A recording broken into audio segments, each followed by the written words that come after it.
রাজধানী ঢাকার শহীদ সোহরাওয়ার্দী হাসপাতালের ক্যান্সার বিভাগ নিজেই যেন আক্রান্ত দুরারোগ্য এই ব্যাধিতে। পুরো বিভাগটি কেন্দ্রীয়ভাবে শীতাতপ নিয়ন্ত্রণ ব্যবস্থার আওতাধীন হলেও গত ৬ মাস ধরেই তা বিকল। ফলে তীব্র গরমে হাসপাতালের গুমোট পরিবেশে মানবেতর জীবনযাপন করছেন ক্যান্সার আক্রান্ত রোগীরা। এসি নষ্ট থাকায় অনেকেই হাসপাতাল ছেড়ে যেতে বাধ্য হচ্ছেন। শুধু এসি নয়, নেই পর্যাপ্ত ডাক্তার, নার্স, ওয়ার্ড বয় কিংবা ক্লিনার। ওবায়দুল্লাহ মামুনের রিপোর্ট, ছবি তুলেছেন জামাল হোসেন। লিটন সাহা মানিকগঞ্জ থেকে এসেছেন ক্যান্সারে আক্রান্ত মাকে নিয়ে। গত ৬ মাস ধরেই এখানে থেকে চিকিৎসা নিচ্ছেন, কিন্তু এখানকার এসি নষ্ট থাকায় ঘুমট পরিস্থিতি তৈরি হয়েছে।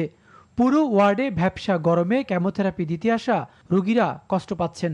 ৬ মাস যাবত এখানে আছি, মানে 2 দিনের জন্য এসি ছিল, তারপরে আর নাই। তারপর আপনার ওষুধ নাই, তারপর আপনার ক্লিনার, যে বাথরুমের অবস্থা খুব খারাপ অবস্থা, বিশ্রী অবস্থা। তো এখন দেখেন যে ওষুধ পাওয়া যাচ্ছে না ঠিক মতো, আবার 2টার পরে আপনার রাত শিফটিতে কোনো ডাক্তার থাকতেছে না। ২০১৭ সালে তুরস্ক সরকারের অর্থায়নে অনকোলজি বিভাগটি করা হলেও এখন সংস্কারের অভাবে বন্ধ প্রায়। বিশেষ করে কেমো দেওয়ার পর ক্যান্সার রোগীদের জন্য এসি অনেকটা বাধ্যতামূলক। গত ৬ মাসে ৩ দফা এসির কাজ করানো হলেও তেমন সুফল মেলেনি তাতে। ৬ দিন ধরে আছি, এসি নাই, বিশেষ সমস্যা, ঘুমার পানি, খুব কষ্টে আছে আমরা। রোগী অসুস্থ হয়ে পড়তেছে, ফ্যান নাই, ফ্যানে হচ্ছে না। এসি থাকলে রোগী অসুস্থ না, কিন্তু কেমন রোগীর দরকার এসি। শুধু রোগীরা ভুক্তভোগী এমন নয়, এখানে কর্মরত নার্স ও চিকিৎসকরাও স্বাস্থ্য ঝুঁকিতে আছেন। ফ্যানে কাজ করলে সবচেয়ে বেশি স্বাস্থ্য ঝুঁকিতে থাকি আমরা।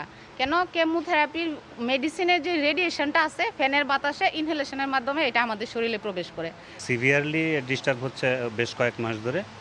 এটা আমরা শুনলাম যে 4 লাখ টাকার বিনিময়ে বোধহয় এটা কম্প্রেসর ঠিক করা হয়েছে, হয়তো তার 2 সপ্তাহের মতো চলার পরে আবার নষ্ট হয়ে গেছে। প্রচণ্ড গরমের মধ্যে আসলে ক্যান্সার রোগীদের চিকিৎসা নেওয়া খুবই কষ্টকর। এসির বিষয়ে গণপূর্তকে চাহিদাপত্র দেওয়া হয়েছে, আর শিগগিরই জনবল ও ওষুধ সরবরাহ করার কথা জানায় হাসপাতাল কর্তৃপক্ষ।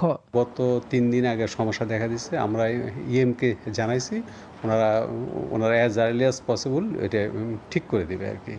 এখন বারবার কেন হচ্ছে এটা আসলে আমার চেয়ে তারা ভালো বলতে পারবে এই জিনিসটা। আসলে টোটাল আমাদের এখানে যে ডাক্তার পোস্টেড আছে সেটা জনবল রোগীর তুলনায় অপ্রতুল। সোহরাওয়ার্দী হাসপাতালের অনকোলজি বা ক্যান্সার ডিপার্টমেন্ট এটি। বর্তমানে পুরো হাসপাতালের ক্যান্সার ডিপার্টমেন্টে এসি বন্ধ রয়েছে, ফলে তীব্র গরমে ক্যান্সার রোগীরা এখন আর এখানে ভর্তি হচ্ছেন না, আর যারাই বা ভর্তি আছেন, কেমন নিচ্ছেন, তারাও হাসপাতাল ছেড়ে যাওয়ার উপক্রম।